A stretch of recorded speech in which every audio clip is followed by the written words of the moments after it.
All right, we've talked enough about the 49ers first round draft pick, Mykel Williams.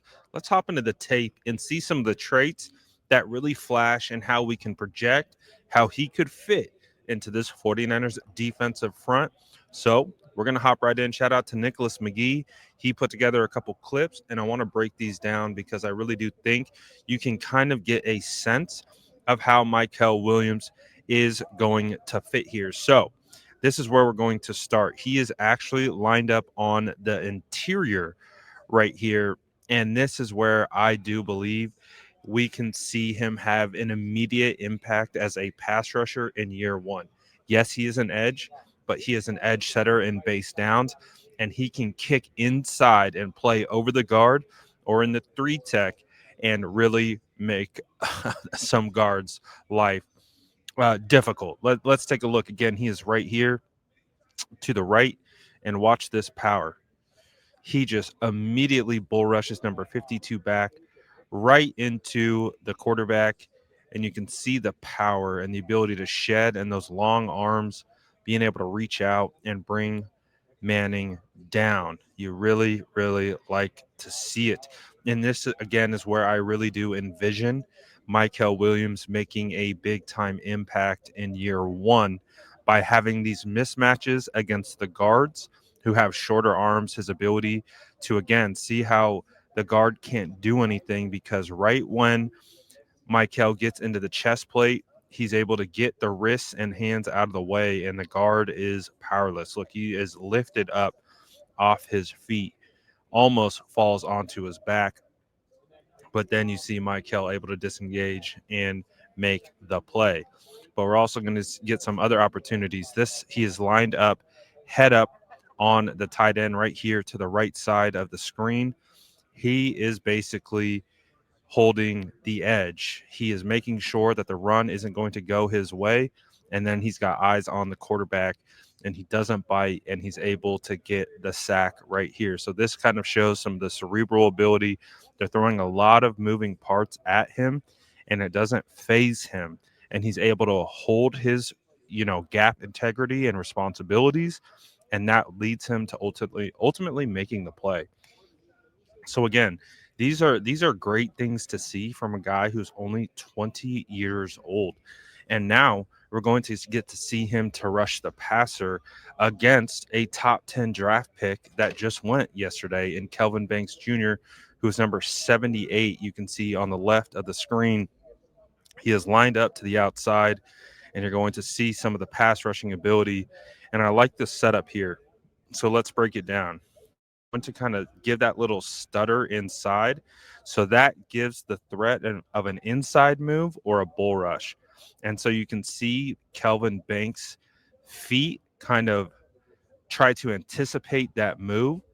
And then you get the hand swipe and move to the outside. And that is able to get Mykel Williams to win the edge.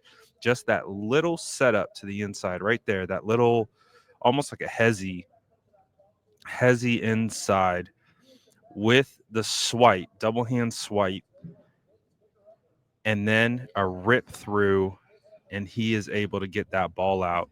So again, he is a raw pass rusher from the outside, but you can see he has some baseline traits and ability that you can really build on. And again, that's a top 10 draft pick right there. And you're going to see another opportunity where he's going to go up against him right here. And honestly, it's a very similar move. It's kind of that inside. It's an outside jab step into an inside like fake, then back outside. So there's multiple step inside. This was a jab step outside to then square him up right there, and then hand to the side. So this is not bad. It does show that he has the ability to kind of mix some of the moves up. It's still ultimately an outside hand swipe, but he set it up differently than his rush package in the previous rep. So you can kind of see some of the intricacies to his game.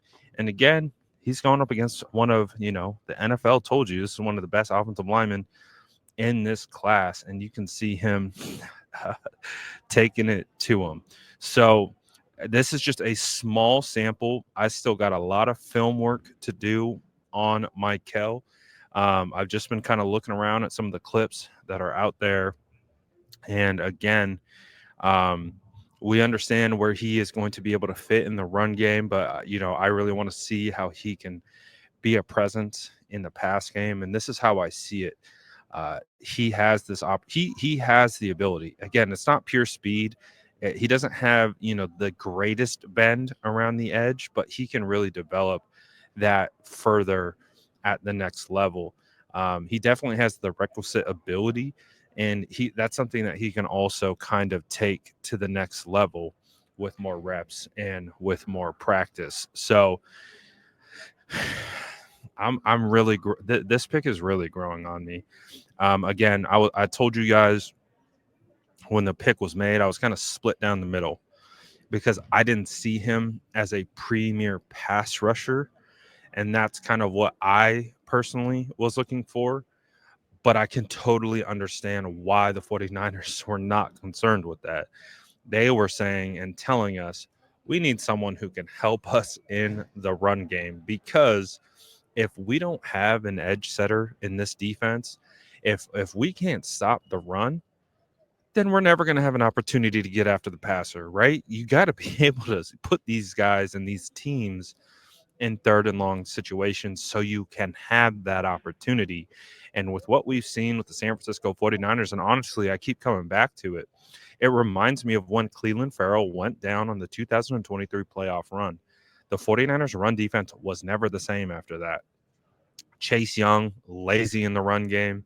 And outside of that, they really didn't have anyone to step up and fill Cleveland Farrell's role that he held so well. And that's kind of the similar thing when you looked at Cleveland coming out of Clemson. He wasn't an like he wasn't a pass rusher. He could rush the pass, but where he really made his mark was as a edge setter against the run. That is really where he thrived. And again, that's why so many people perceived it as such a reach, because he wasn't a big sack producer, he wasn't a big pass rusher, but what he did so well just kind of flew under the radar because he was so good at maintaining the edge, forcing things back to the inside, to the teeth of the defense. And I just really think that with Mykel Williams here, you got the you got like the um, high profile version of Cleveland Farrell. And you got him at 11. So much better than 4 where Cleveland went.